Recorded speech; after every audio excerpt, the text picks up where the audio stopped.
সূরা ফাতিহা এমন একটা সূরা, ফাতিহাতুল কিতাব শিফাউন মিন কুল্লি দাইন ইল্লা সাম। ও সূরা ফাতিহা হলো প্রত্যেক রোগীর জন্য শেফা। সুবহানাল্লাহ। কন্যা একমাত্র মৃত্যু ব্যতীত আপনার শরীর ভালো না, আপনার পেট ব্যথা করতেছে, এক গ্লাস পানি লইয়া এই সূরা ফাতিহার উপর পড়ে আপনি সূরা ফাতিহা দম করে খান, আল্লাহর কুদরতি ভাবে আপনার পেট ব্যথা ভালো হয়ে যাবে। আপনার কিডনি যদি সুস্থ রাখতে চান, আপনি ফজর নামাজ পড়ে দুরূদ ইস্তিগফার পড়ে একবার সূরা ফাতিহা পড়েন, তিনবার কুল হুয়াল্লাহ পড়ে পানির মধ্যে ফু দিয়ে খান, আল্লাহ তাআলা আপনার দুই কিডনিকে হেফাজত করে রাখবে। তাহলে এই সূরা ফাতিহার উপর আমল করার দরকার আছে না নাই? কি বলেন, আমল করার দরকার আছে না নাই? আজকে তো আমাদের ইয়াকিন নাই, ঠিক না ঠিক? আমাদের ইয়াকিন কম, ইয়াকিন নাই, এই জন্য তো আমাদের দোয়া কবুল হয় না, ঠিক না ঠিক? ইয়াকিন বিশ্বাসের সাথে আমল করুন, আল্লাহ তাআলা আপনার আমার ডাকে সাড়া দিবে অবশ্যই, ঠিক না?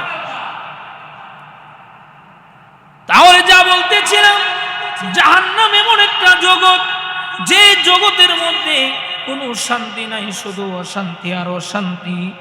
আল্লাহ পাক রব্বুল আলামিন যখন আদম বানাবে, আল্লাহ পৃথিবীর মাটির খবর দিয়েছে, ও পৃথিবীর জমিন, আমি তোমাকে দিয়ে আদম বানাবো।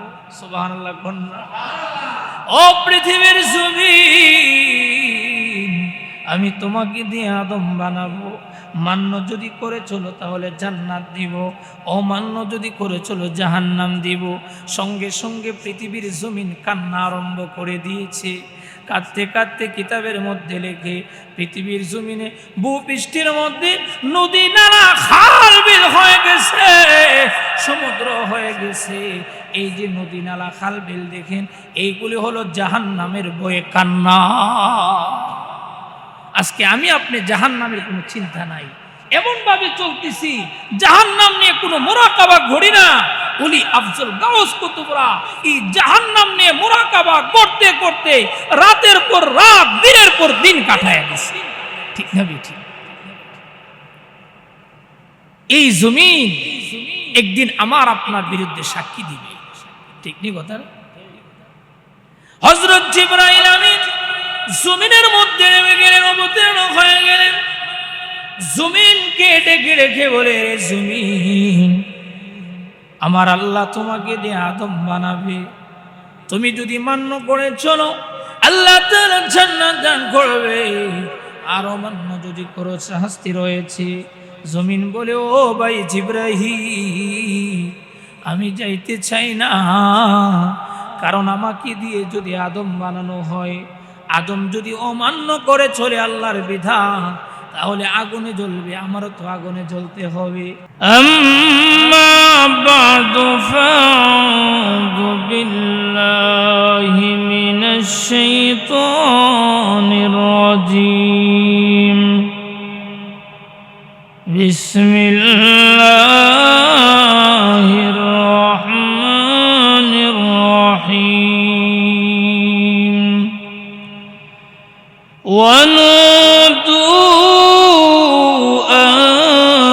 تلكم الجنة أورثتموها بما كنتم تعملون صدق الله العظيم صلى الله على سيدنا ومولانا محمد সকলে পড়িবে সাল্লাল্লাহু আলা সাইয়্যিদিনা ওয়া মাওলানা মুহাম্মদ ওয়া আলা আলিহি ওয়া আসহাবিহি ওয়াসাল্লাম। ইলাহি দেখা দে हमें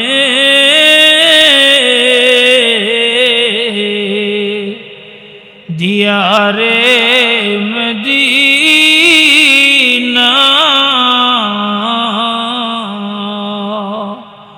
ইলাহি বনা দে हमें गुबार मदीना बलगल उला बिकमालिही कशफ दुजा बिजमालिही हसरत जमीअ खिसालिही सल्लल्लाहु अलैहि व आलिही। मोहतरम हाजिरीन, আল্লাহ রব্বুল আলামিনের দরবারে অসংখ্য অগণিত শুকরিয়া, যিনি আমাদেরকে মাগরিবের পর থেকে নিয়ে পর্যন্ত হক্কানি ওলামায়ে কেরামদের মুখ থেকে মূল্যবান কথাগুলি শোনার তৌফিক আল্লাহ আমাদেরকে দান করেছেন। এই জন্য আমরা সকলেই অন্তঃস্থল থেকে শুকরিয়া আদায় করি, বলি আলহামদুলিল্লাহ। আমার পূর্বে যিনি আলোচনা করতেছিলেন হযরতুল আল্লাহ মৌলানা মুফতি মাসুদুর রহমান হানাফি দামাত বরকাতুহুম, অত্যন্ত চমৎকার আলোচনা করতেছিলেন হযরত ইমাম হুসাইন রাদিয়াল্লাহু তাআলা আনহুর ইতিহাস, কারবালার ইতিহাস। অত্যন্ত গুরুত্বের সহিত উনি আলোচনাগুলি করেছেন। আল্লাহ তাআলা আমাদেরকে হুজুরের এই কথাগুলির উপর আমল করার তৌফিক দান করুন, সকলে বলেন আমিন। আমার পরে যিনি আসতেছেন ঐতিহ্যবাহী জামিয়া তাজুল উলুম মালিহাতা মাদ্রাসার সুনামধন্য মুহাদ্দিস হযরতুল আল্লাহ মুফতি নুরুল ইসলাম সাহেব দামাত বরকাতুহুম, ইনশাআল্লাহ অল্প কিছুক্ষণের মধ্যে চলে আসবে। আমরা যারা এদিক সেদিক ঘোরাফেরা করতেছি সকলে আমরা মসজিদে চলে আসি।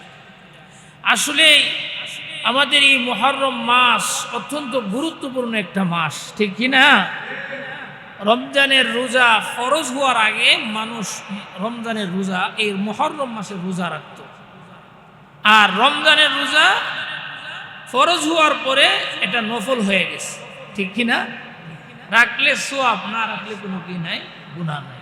আল্লাহর নবী বলেন আফজালুস সিয়ামি বা'দা রমাদান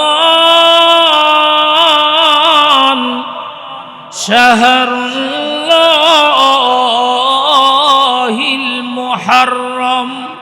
আল্লাহর নবী বলেন মাহে রমজানের রোজার পরে সব রোজার উত্তম রোজা হলো মুহররম মাসের রোজা। এই 12 মাসের মধ্যে 4টা মাসকে আল্লাহ তাআলা অতি সম্মানিত করেছেন, জিলকদ, জিলহজ, মুহররম, রজব। কিতাবে লেখা হয় কেহ যদি এই 4টা মাস গুনাহ থেকে বাঁচতে পারে, আল্লাহ বাকি 8 মাস তাকে গুনাহ থেকে বাঁচার তৌফিক দান করবে। গুনাহ থেকে কে বাঁচা? জোরে বলেন না, কে বাঁচা? আল্লাহ যদি আমাদেরকে গুনাহ থেকে না বাঁচা, আমরা বাঁচতে পারবো? বলতে পারবো। আর এই 4 মাসে যদি কেউ বেশি বেশি করে ইবাদত করে, আল্লাহ তাআলা বাকি 8 মাস তাকে ইবাদত করার তৌফিক দান করবে। আল্লাহ তাআলা আমাদেরকে এই মাসগুলির মধ্যে বেশি বেশি করে আল্লাহর রেজামন্দি হাসিল করার তৌফিক দান করুন, সকলে বলেন আমিন। মুহতারাম হাজিরিন, আল্লাহ পাক রব্বুল আলামিন 3টি জগৎ সৃষ্টি করেছে। কয়টা জগৎ? অতি সংক্ষিপ্ত বলবো, কারণ সময় একদম কম। সারা রাত্র যদি ওয়াজ শুনি, ফজর নামাজ না পড়ি, এই ওয়াজের কোনো দাম আছে? কি বলেন, ওয়াজের কোনো লাভ আছে? এই জন্য আমাদের টার্গেট ফজর নামাজ আমরা জামাতে পড়ব, ঠিক কি না? একটা জগৎ আরেকটা জগতের সাথে কোনো মিল নাই। এর মধ্যে একটা জগতের নাম হলো দুনিয়া।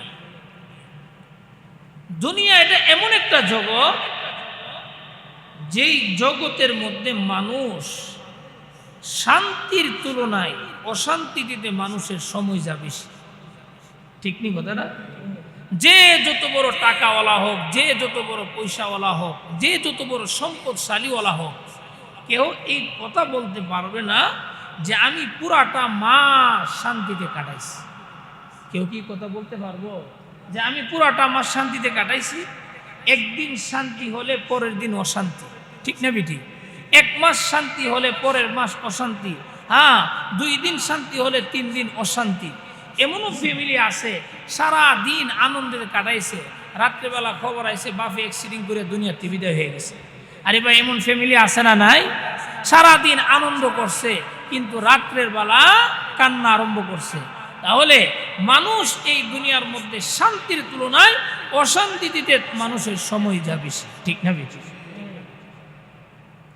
এর কারণ কি? তাফসীরের কিতাবের মধ্যে লেখে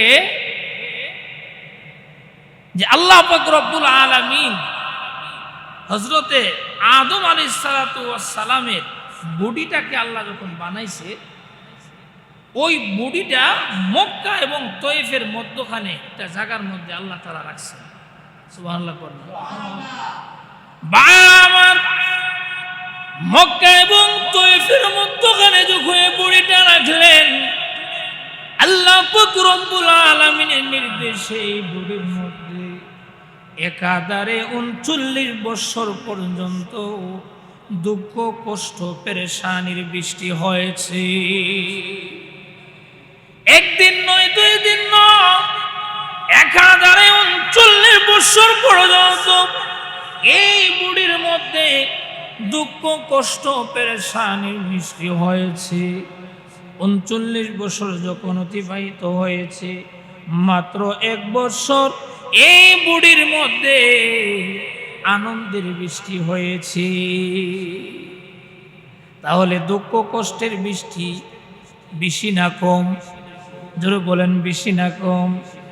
39 বছর পেরেশানির দুঃখের বৃষ্টি হয়েছে, আর মাত্র 1 বছর আনন্দের বৃষ্টি হয়েছে। এই জন্য পৃথিবীর মধ্যে আদম সন্তান যত বড় টাকাওয়ালা হোক না কেন, আদম সন্তান যত বড় সম্পদশালী হোক না কেন, আদম সন্তান যত বড় সম্পদওয়ালা হোক না কেন, কোনোদিন এই কথা বলতে পারবে না যে আমি পুরাটা মাস শান্তিতে কাটাইছি। ঠিক নি কথাটা? যে নবীর খাতিরে আমার আল্লাহ এই কুল কায়নাত সৃষ্টি করেছে, ওই নবী দুনিয়ার মধ্যে দুঃখ কষ্ট পেরেশানি দেখে গেছেন, ঠিক কিনা? তায়েফের ময়দানে রক্ত রঞ্জিত হয়েছে, উহুদের ময়দানে দান দান মুবারক শহীদ হয়েছে। তাহলে নবীর শান্তি অশান্তি দেখছে কিনা? কি বলেন, অশান্তি দেখছে কিনা? যে নবীর খাতিরে আমার আল্লাহ এই কুল কায়নাত সৃষ্টি করেছে, ওই নবী যদি পৃথিবীর মধ্যে অশান্তি দুঃখ কষ্ট দেখে যায়, আমরাও অশান্তি দুঃখ কষ্ট দেখে যাব। ঠিক নি কথা না? তাহলে এই জগৎটার মধ্যে শান্তির তুলনায় অশান্তিতে মানুষের সময় যায়, ঠিক কিনা? আরেকটি জগৎ আমার আল্লাহ বানাইছে, ওই জগৎটার নাম হলো জাহান্নাম। জাহান্নাম এই জগৎটা শান্তি না অশান্তি? কথা বলেন না কেন? শান্তি না অশান্তি? এই জগৎটার মধ্যে শান্তির লেশ মাত্র নাই, শুধু অশান্তি আর অশান্তি, ঠিক না বেটি? আল্লাহ নবী বলেন, লাউ আন্না দালওয়াম মিন গাসসাক ইহরাকু ফিদ দুনিয়া লাআতানা আহলুদ দুনিয়া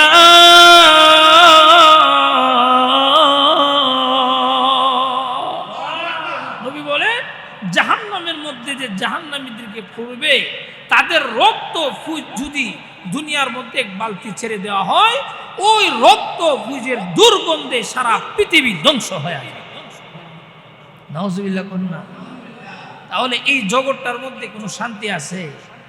জাহান্নামীরা জাহান্নামের মধ্যে পড়ে পড়ে আল্লাহকে ডাকবে, ও প্রভু, আর আযাব সহ্য করতে পারতেছি না, আল্লাহ আমাদেরকে মৃত্যু দিয়ে দাও, আল্লাহ গো আর আযাব সহ্য করতে পারতেছি না। আল্লাহ 1000 পরে তাদের 1000 বছর পরে তাদের কথার উত্তর দিবে। আল্লাহ ডেকে ডেকে বলেন, ও জাহান্নামীরা, তোরা আমাকে কেন ডাকলি রে? আল্লাহ জাহান্নামের আযাব সহ্য করতে পারতেছি না, আল্লাহ এই আযাব দূর করে দাও, আমাদেরকে মৃত্যু দিয়ে দাও। আল্লাহ ডেকে ডেকে বলবে, ও জাহান্নামীরা, তোমাদের আর কোনো মৃত্যু নাই। জাহান্নামীরা রে, আর কোনো মৃত্যু তোমাদের হবে না। আল্লাহ তাআলা মৃত্যুটাকে দুম্বা আকারে বানাইবেন। দুম্বা আকারে বানাইয়া আমার আল্লাহ ডেকে ডেকে বলবে, ও জাহান্নামীরা রে, আজ থেকে আমি আল্লাহ মৃত্যুটাকে জবাই করে ফেললাম। ও জাহান্নামীরা, আর তোমাদের মৃত্যু হবে না, অনন্ত সীমকাল জাহান্নামের মধ্যে পড়ে থাকো।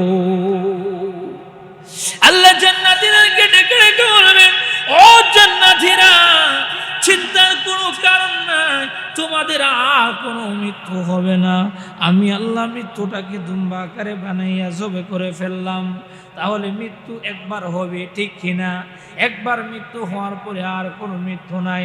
আল্লাহ ডেকে ডেকে বলবে, ও জান্নাতীরা, চিন্তার কোনো কারণ না, অনন্ত সীমকাল জান্নাতের মেহমান হয়ে থাকো।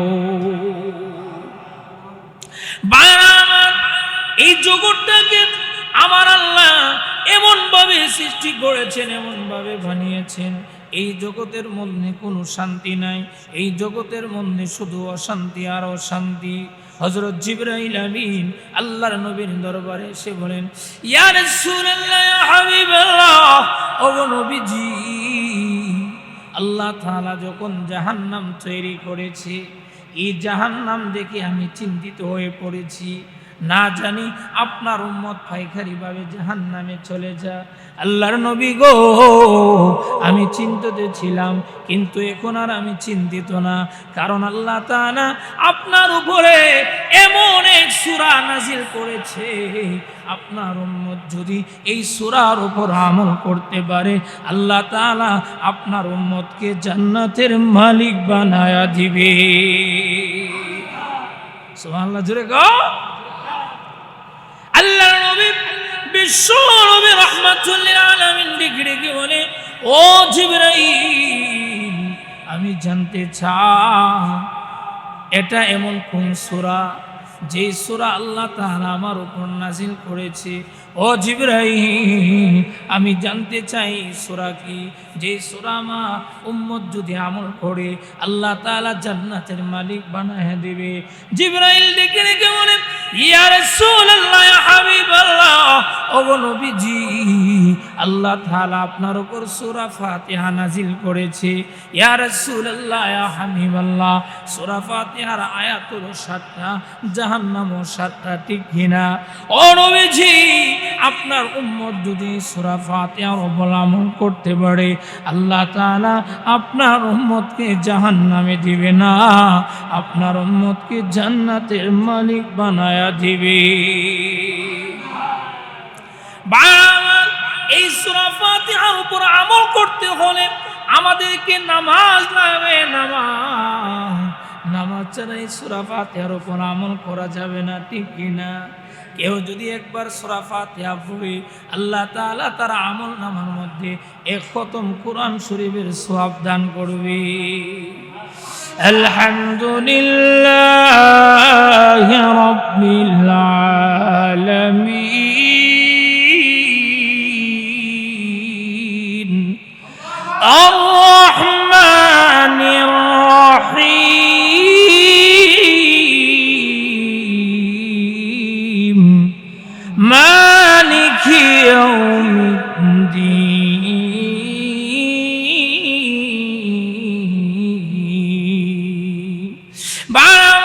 সূরা ফাতিহা এমন একটা সূরা, ফাতিহাতুল কিতাব শিফাউন মিন কুল্লি দাইন ইল্লা সাম। ও সূরা ফাতিহা হলো প্রত্যেক রোগীর জন্য শেফা। সুবহানাল্লাহ।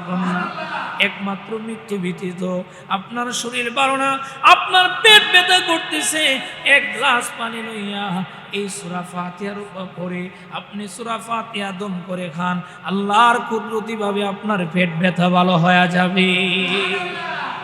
আপনার কিডনি যদি সুস্থ রাখতে চান, আপনি ফজর নামাজ পড়ে দুরূদ ইস্তিগফার পড়ে একবার সূরা ফাতিহা পড়েন, 3 বার কুল হুয়াল্লাহ পড়ে পানির মধ্যে ফু দিয়ে খান, আল্লাহ তাআলা আপনার 2 কিডনিকে হেফাজত করে রাখবে। তাহলে এই সূরা ফাতিহার উপর আমল করার দরকার আছে না নাই? কি বলেন, আমল করার দরকার আছে না নাই? আজকে তো আমাদের ইয়াকিন নাই, ঠিক না ঠিক? আমাদের ইয়াকিন কম, ইয়াকিন নাই, এই জন্য তো আমাদের দোয়া কবুল হয় না, ঠিক না ঠিক? ইয়াকিন বিশ্বাসের সাথে আমল করুন, আল্লাহ তাআলা আপনার আমার ডাকে সাড়া দিবে অবশ্যই, ঠিক না? তাহলে যা বলতেছিলাম, জাহান্নাম এমন একটা জগৎ, যে জগতের মধ্যে কোনো শান্তি নাই, শুধু অশান্তি আর অশান্তি। আল্লাহ পাক রব্বুল আলামিন যখন আদম বানাবে, আল্লাহ পৃথিবীর মাটির খবর দিয়েছে, ও পৃথিবীর জমিন, আমি তোমাকে দিয়ে আদম বানাবো। সুবহানাল্লাহ। ও পৃথিবীর জমিন, আমি তোমাকে দিয়ে আদম বানাবো। মান্য যদি করে চলো তাহলে জান্নাত দিব, অমান্য যদি করে চলো জাহান্নাম দিব। সঙ্গে সঙ্গে পৃথিবীর জমিন কান্না আরম্ভ করে দিয়েছে। কাঁদতে কাঁদতে কিতাবের মধ্যে লেখে, পৃথিবীর জমিনে ভূপৃষ্ঠের মধ্যে নদী নালা খাল বিল হয়ে গেছে, সমুদ্র হয়ে গেছে। এই যে নদী নালা খাল বিল দেখেন, এইগুলি হলো জাহান্নামের বয়ে কান্না। আজকে আমি আপনি জাহান্নামের কোনো চিন্তা নাই, এমন ভাবে চলতেছি জাহান্নাম নিয়ে কোনো মুরাকাবা ঘড়ি না। ওলি আফজল গাউস কুতুবরা এই জাহান্নাম নিয়ে মুরাকাবা করতে করতে রাতের পর রাত, দিনের পর দিন কাটায় গেছে, ঠিক না ঠিক? এই জমিন একদিন আমার আপনার বিরুদ্ধে সাক্ষী দিবে, ঠিক নি কথা? হযরত জিবরাইল আমিন জমিনের মধ্যে নেমে গেলেন, অবতীর্ণ হয়ে গেলেন। জমিনকে ডেকে রেখে বলে, জমিন, আমার আল্লাহ তোমাকে দিয়ে আদম বানাবে, তুমি যদি মান্য করে চলো আল্লাহ তাআলা জান্নাত দান করবে, আর অমান্য যদি করো শাস্তি রয়েছে। জমিন বলে, ও ভাই জিবরাইল, আমি যাইতে চাই না, কারণ আমাকে দিয়ে যদি আদম বানানো হয়, আদম যদি অমান্য করে চলে আল্লাহর বিধান, তাহলে আগুনে জ্বলবে, আমারও তো আগুনে জ্বলতে হবে। ও জিবরাইল, আমি যাইতে চাই না, আমাকে নিও না। খোদার কসম খেয়ে বলি, খোদার কসম যখন খেয়ে ফেলছে, জিবরাইলের মায়া লেগে গেছে, দয়া লেগে গেছে। জিবরাইল মাটি নেই নাই, এবার মিকাইলকে পাঠাইলেন, ও মিকাইল, জমিনের মধ্যে যাও, মাটি আনো। তখন মিকাইল বলে, ও মাটি চলো, তোমাকে দিয়ে আদম বানাবে। মিকাইলকে বলে, ও ভাই মিকাইল, আমি যাইতে চাই না, আমাকে নিও না, আমি মওলার দরবারে যাইতে চাই না। ইসরাফিল বলে, ও মাটি চলো, আল্লাহ তোমাকে দিয়ে আদম বানাবে। বলে, না না, আমাকে নিয়ে যাও না, আমাকে দিয়ে যখন আদম বানানো হবে, আমি যদি অমান্য করে চলি, আদম যদি অমান্য করে চলে, আদম জাহান্নামে যাইবে, আগুন জাহান্নামে আগুন জ্বালাবে, তখন আমিও তো জ্বলবো, আমি যাইতে চাই না। সুবহানাল্লাহ। এই মাটির বাক শক্তি আছে না নাই? কি বলেন, এই মাটির বাক শক্তি নাই? আমি আপনি চলতেছি, মাটি কিন্তু রেকর্ডিং করে রাখতেছে, কে কোথায় যাইতেছে এইগুলি আল্লাহর সামনে বর্ণনা করবে, ঠিক নি কথাটা? يومئذ تحدث أخبارها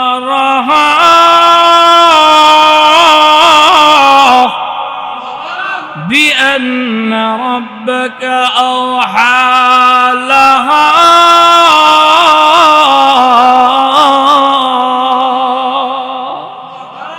সব রেকর্ডিং করে রাখতেছে, আল্লাহর দরবারে সব বর্ণনা করে দিবে। মাটি কি করছি, কোথায় গিয়ে কি করছি, সব কিছু বর্ণনা করে দিবে। আমরা যে এখানে বসে শুনতেছি, এই মাটি, এই আল্লাহর ঘর সাক্ষী দিবে, আল্লাহ তোমার ঘরে বসে বসে তোমার বান্দারা ওয়াজ শুনছে, আল্লাহ তুমি তাদেরকে মাফ করে দাও। সুবহানাল্লাহ, জুড়ে কও। জিবরাইল, মিকাইল, ইসরাফিল মাটি নিতে পারে না।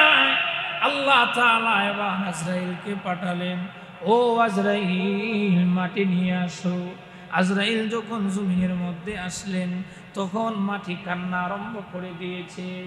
ও ভাই আজরাইল, আমি যাইতে চাই না, আমাকে তুমি নিও না। আজরাইল বলে, কান্নাকাটি করলে কোনো কাজ হবে না।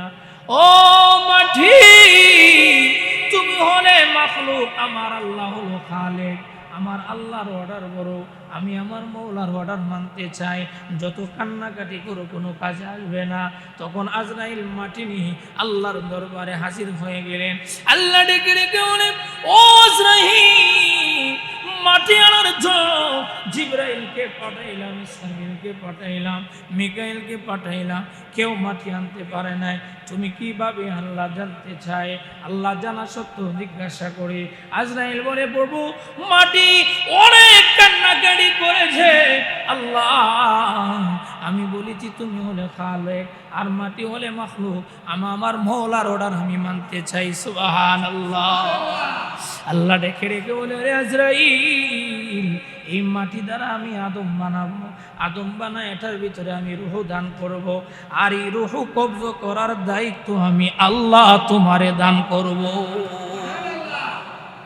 আজরাইল ডেকে ডেকে বলে, ও প্রভু, আমি যে মানুষের দেহের থেকে রূহ কবজ করো, মানুষ তো আমাকে গালিগালাজ করবে, মানুষ আমাকে নানান অপবাদ দিবে, আমার ব্যাপারে সমালোচনা করবে। আল্লাহ বলে, না রে, এমন ভাবে দুনিয়ার থেকে নিয়ে আসবো, মরার আগে তার ক্যান্সার হয়ে যাবে, মরার আগে ডায়াবেটিস হয়ে যাবে, মরার আগে বাস তাকে বাড়ি দিয়ে ফালাইয়া দিবে, মরার আগে তার শরীরটা পচে যাবে। মানুষ জিজ্ঞাসা করবে, অমুকে কিভাবে দুনিয়ার থেকে বিদায় হয়ে গিয়েছিল, তার 2টা কিডনি নষ্ট হয়ে গিয়েছিল, অমুকে কিভাবে দুনিয়ার থেকে বিদায় হয়ে গেছে, ক্যান্সার হয়ে গেছে, বাস অ্যাক্সিডেন্ট করেছে, বিমান দুর্ঘটনায় মারা গেছে। ও আজরাইল, আমি আল্লাহও নিরাপদ, তুমি আজরাইলও নিরাপদ। ঠিক না বেশি? তাহলে এই জগৎটার মধ্যে কোনো শান্তি আছে কি? কোন শান্তি আছে? নাই। আরেকটি জগৎ আল্লাহ বানাইলেন, ওই জগৎটার নাম হলো জান্নাত। সুবহানাল্লাহ, জোরে কোন না? জান্নাতে শান্তি আছে না নাই? কেমন শান্তি? আল্লাহ বলে, ওয়ালাকুম ফিহা মা তাশতাহি আনফুসুকুম ওয়ালাকুম ফিহা মা তাদউন।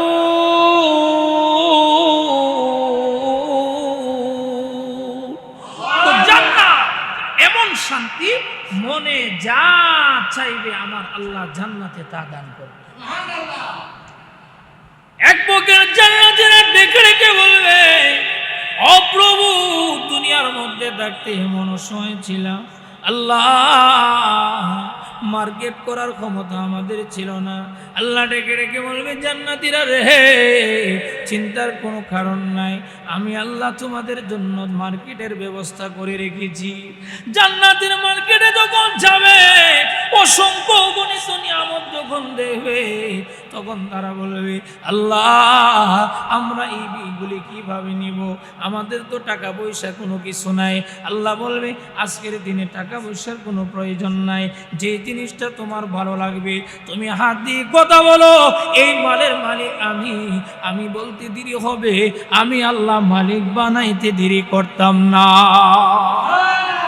জান্নাতের মধ্যে ময়দানে মসজিদ, বিশাল বড় একটা মাঠ থাকবে, ওই ময়দানে মসজিদের মধ্যে 1,24,000 পয়গম্বর থাকবে, উম্মতের উলামায়ে কেরামগণ থাকবে। ওই মাঠের মধ্যে আমার আল্লাহ স্বয়ং ভাষণ প্রদান করবেন। আল্লাহ ডেকে ডেকে বলবেন, ও জান্নাতীরা, তোমরা আমার কাছে কি চাও? আমি আল্লাহ অসংখ্য গণিত নিয়ামতের মালিক বানাইলাম, এবার যদি তোমরা চাও, আমি আল্লাহর অতীতে রাজি আছি। সুবহানাল্লাহ, জোরে কোন? উম্মতের উলামায়ে কেরাম কোনো কথা বলবে না, সাধারণ জান্নাতীরা ডেকে ডেকে বলবে, ও উলামায়ে কেরাম, আপনারা যদি কথা না বলেন আমাদেরকে বলে দিন, কি বলবো? তখন উম্মতের উলামায়ে কেরাম ডেকে ডেকে বলবে, ও জান্নাতীরা, আল্লাহ পাক রব্বুল আলামিন এত নিয়ামত দান দান করেছে, আর আল্লাহর কাছে কি যাব? এবার তোমরা বলো, আল্লাহ দুনিয়ার মধ্যে নামাজ পড়েছি, রোজা রেখেছি, হজ যাকাত আদায় করেছি, ও প্রভু তোমাকে দুনিয়ার কোনোদিন দেখি নাই, এক নজর আল্লাহ আমরা তোমাকে দেখতে চাই।